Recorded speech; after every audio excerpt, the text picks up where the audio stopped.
పశ్చిమ గోదావరి జిల్లా మొగల్తూరు మండలం పేరుపాలెం బీచ్లో కార్తీక మాసం సందర్భంగా యాత్రికులు భక్తులు సందడి చేస్తున్నారు. కార్తీక మాసంలో సముద్ర స్నానం చేస్తే సకల పాపాలు పోతాయని భక్తుల విశ్వాసం.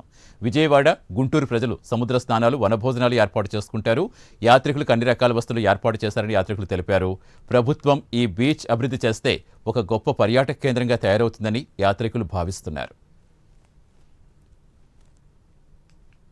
విజయవాడ గవర్నమెంట్ హాస్పిటల్ నుంచి వచ్చామండి.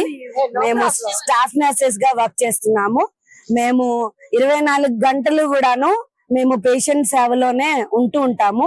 మేము కొంచెం రిలీఫ్ కోసం అని చెప్పేసి కార్తీక మాసం సందర్భంగా మేము పేరుపాలెం బీచ్ ని ఎన్నుకోవడం జరిగింది. ఇక్కడ సౌకర్యాలు అవి కూడా బాగుంటాయని మేము విన్నాము.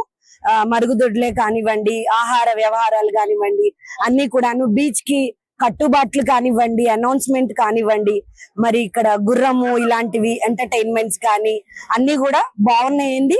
చాలా బాగున్నాయి. మేము ఇది మొదటిసారి వచ్చాము. మళ్ళీ రావాలంటే కూడా ఈ ప్లేస్ చాలా బాగుందండి. చాలా బాగుంది. మేము కూడా ఎంజాయ్ చేస్తున్నాము. పేరు సునీత అండి. మేము విజయవాడ నుంచి వచ్చాము. ఈ రోజు కార్తీక మాసం సందర్భంగా ఫ్రెండ్స్ అందరం ఇక్కడ వచ్చి ఎంజాయ్ చేద్దామని వచ్చాము. బీచ్ అదంతా బాగుంది. ఇక్కడ పోలీస్ వాళ్ళంతా కూడా మంచిగా అనౌన్స్మెంట్స్ ఇస్తున్నారు.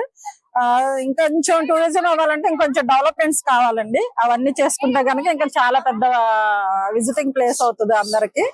మళ్ళీ రావడానికి అయితే బాగుందని చెప్పి జర్నీ, ఇది పక్కన వెదర్ అదంతా కూడా గ్రీనరీ అంతా చాలా బాగుంది. ప్రస్తుతానికి మేము అందరం ఎంజాయ్ చేస్తున్నాం అండి ఫ్రెండ్స్ తో. ఇంకొంచెం డెవలప్ చేయొచ్చు టూరిజం వాళ్ళు. తిరుపతిలో శ్రీకాళహస్తీశ్వర స్వామిని రైల్వే ఐజీ ఈశ్వరరావు దర్శించుకున్నారు. కుటుంబ సమేతంగా స్వామిని దర్శించుకుని మొక్కులు చెల్లించుకున్నారు. దర్శనం తర్వాత ఆలయ అధికారులు తీర్థ ప్రసాదాలు అందించారు.